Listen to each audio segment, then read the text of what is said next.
For years, the world believed Gene Wilder slipped away quietly, gently protected from the spotlight that once adored him. But silence has a weight, and the woman who stood beside him through his final unraveling has finally begun to speak. Karen Boyer did not marry a legend to become a public figure. She married a man, and in the end, she became the witness to his slow disappearance and the keeper of his last words. Before the illness had a name. Karen Boyer did not grow up dreaming of Hollywood. She grew up in a small Idaho town where success meant stability, not applause. Indoor plumbing had once been considered a luxury in her community. Fame was something that happened to other people, somewhere else. By the time she moved to New York, she had already chosen a profession rooted in service rather than spotlight. For more than 2 decades, she worked as a speech pathologist specializing in the hearing impaired, helping people reclaim language, confidence, and connection.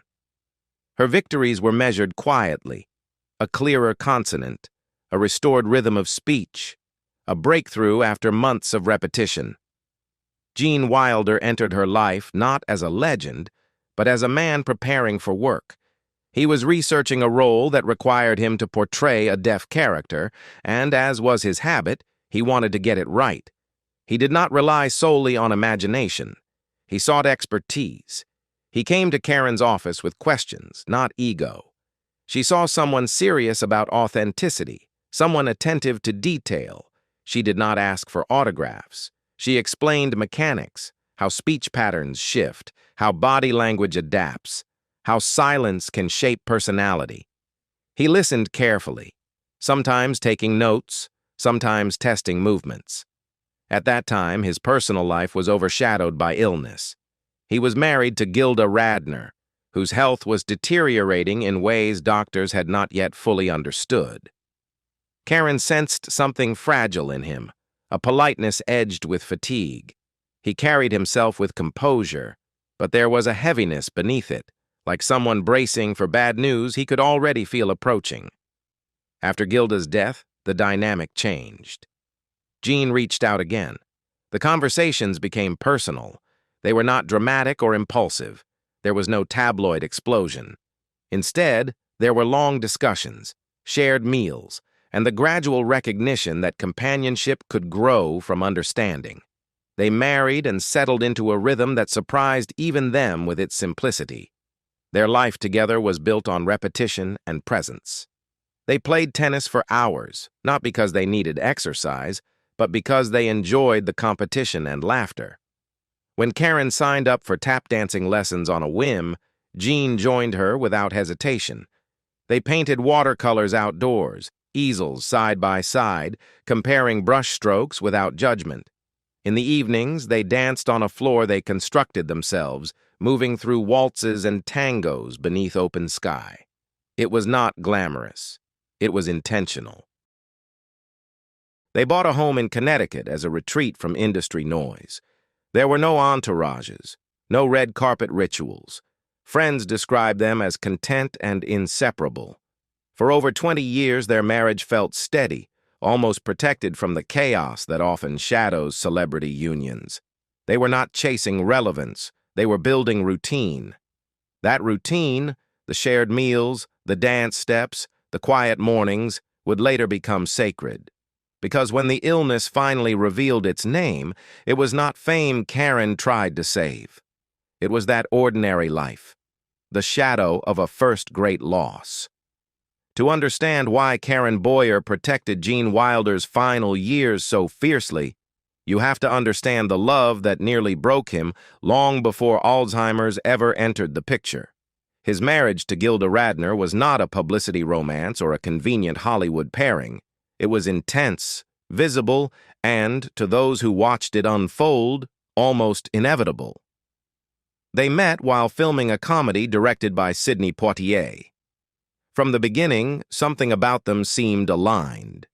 People on set later recalled a kind of electricity between them. Not theatrical, not staged, but unmistakable. Radner would later write that seeing him felt like stepping from black and white into color. Wilder, for his part, seemed both amused and quietly captivated by her sharpness and vulnerability. Their humor matched, but more importantly, their timing matched. In conversation, in movement, in instinct. The circumstances were complicated. Radner was married when they first met, and Wilder had already endured 2 divorces. He was wary, she was restless. Yet once her marriage ended, restraint dissolved. They moved toward each other quickly and with conviction. Their professional collaborations blended with their personal devotion. They traveled together, worked together, and eventually married in a small ceremony in the south of France. Friends later described them as inseparable, like newlyweds who never quite left the honeymoon phase. But beneath the joy was disappointment that cut deeply. They wanted a child. Radner endured miscarriages. There were attempts at in vitro fertilization that left her physically drained and emotionally raw. Doctors offered explanations that were tidy but unsatisfying. Hormonal fluctuations, stress, viral infections. Pain that came in waves was minimized. When she expressed fear that something more serious was wrong, physicians reassured her that it wasn't cancer. It was. By the time the correct diagnosis came, the disease had advanced aggressively. Ovarian cancer stage 4, a tumor so large that doctors described it in blunt, unforgettable terms.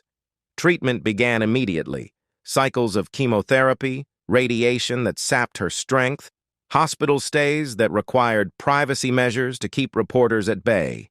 They used assumed names in medical charts to shield themselves from intrusion.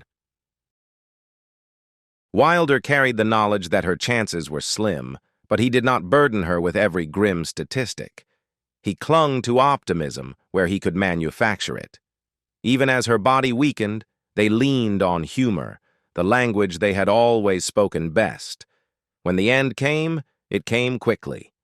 Wilder reached her bedside in time to hold her and kiss her, but not in time to say goodbye while she was fully conscious. That unfinished sentence stayed with him. In the years that followed, he redirected his devastation into advocacy.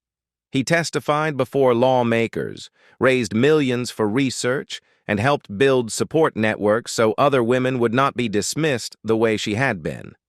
By the time Karen entered his life as his partner, Wilder was not a man untouched by tragedy. He was someone who had already learned how abruptly love can end. Karen was not replacing Gilda. She was stepping into a life that had already been shaped by loss, and into a heart that knew exactly what it meant to watch someone disappear. When memory began to fracture, at first it was easy to excuse. A misplaced word, a pause that stretched just a second too long, a story repeated with slight variations. For a man who had spent decades crafting dialogue and delivering it flawlessly, small slips did not immediately signal disaster. Age, after all, comes with harmless forgetfulness. Karen wanted to believe that was all it was. But Gene Wilder had always been defined by gentleness. His patience bordered on reverence for small things. If a fly landed on his sleeve, he would wait calmly for it to lift away rather than brush it off.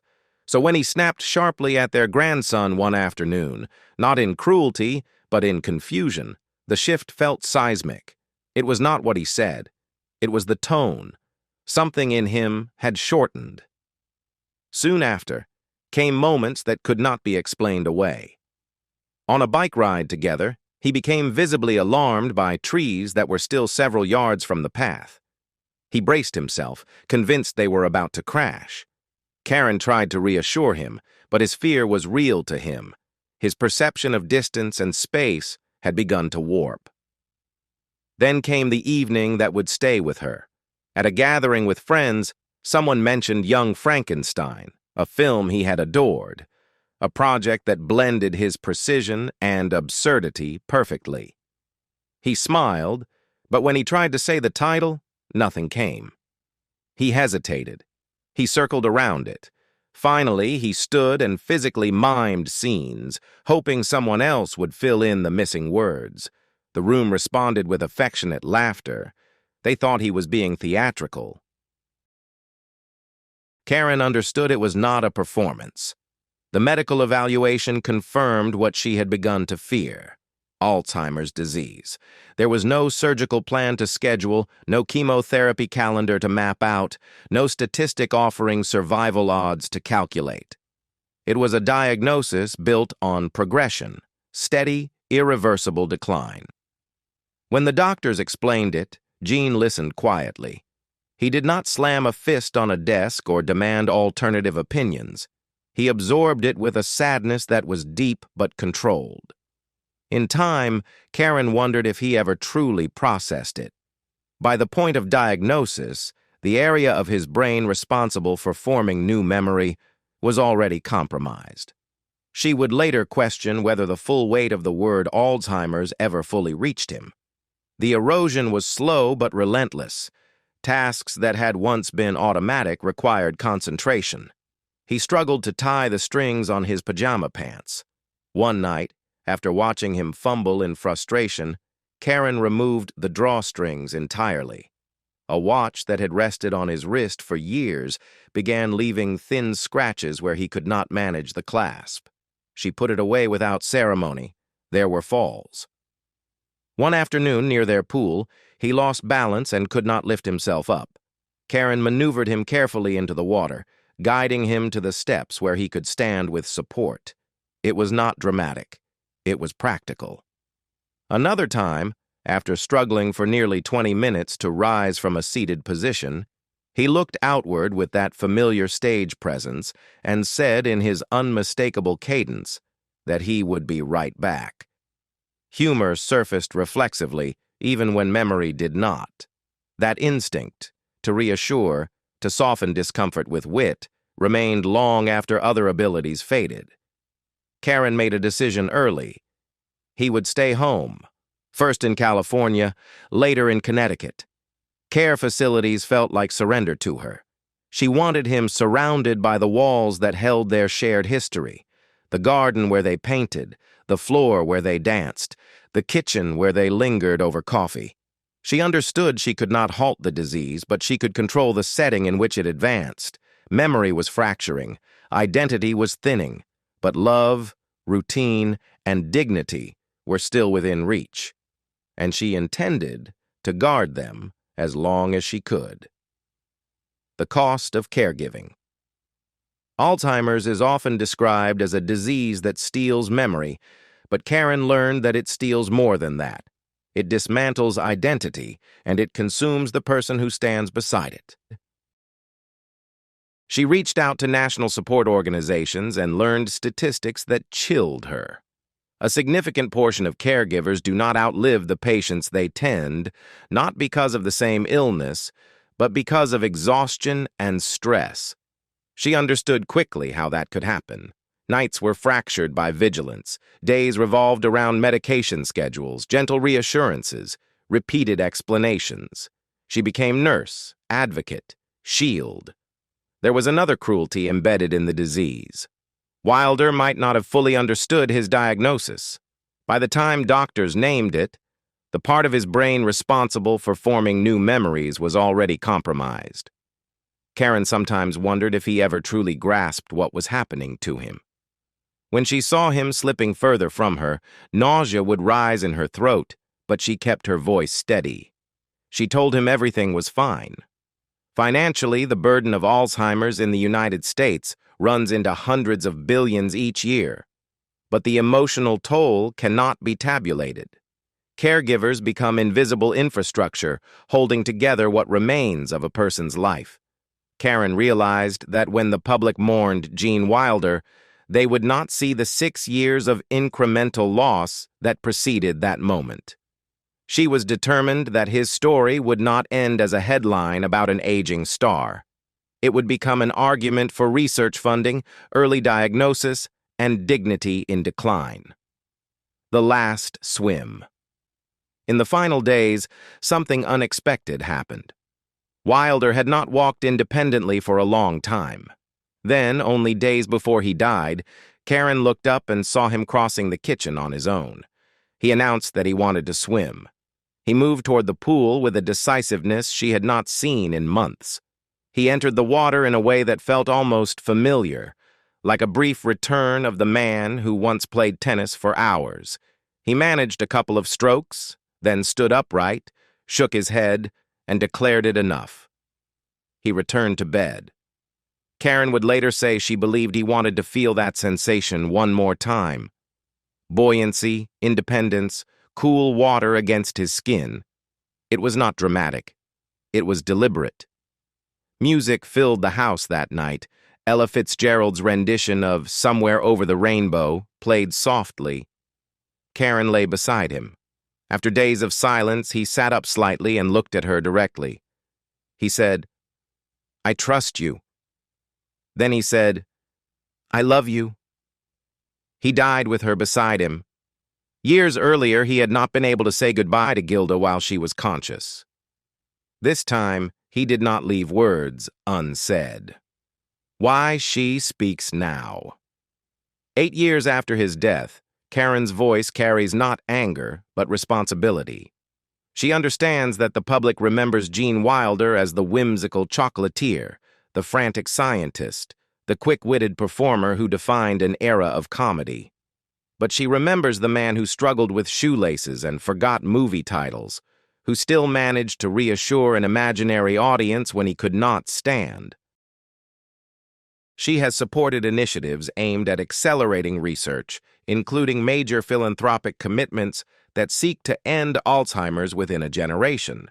She allowed one of Wilder's most beloved characters to be used in awareness campaigns, not as marketing, but as leverage. If nostalgia could open wallets and hearts, then nostalgia would serve a purpose. She also speaks for caregivers who are often forgotten. In a disease that erases memory, those who remain must remember for two people. They must manage appointments, finances, and emotions while quietly grieving someone who is still alive. Karen does not present herself as heroic. She describes exhaustion, fear, and the constant effort to smile so that Wilder would not feel alarmed. Her silence was not secrecy. It was protection. Now that he is gone, the protection shifts from one man to millions of families navigating similar terrain. She once said that neither her love nor science could save him, but she hopes awareness might save someone else. Gene Wilder left the world with 2 simple sentences. Do you think it mattered that he was able to say them this time? Share your thoughts below, and if stories like this matter to you, subscribe for more untold chapters behind the legends you thought you knew.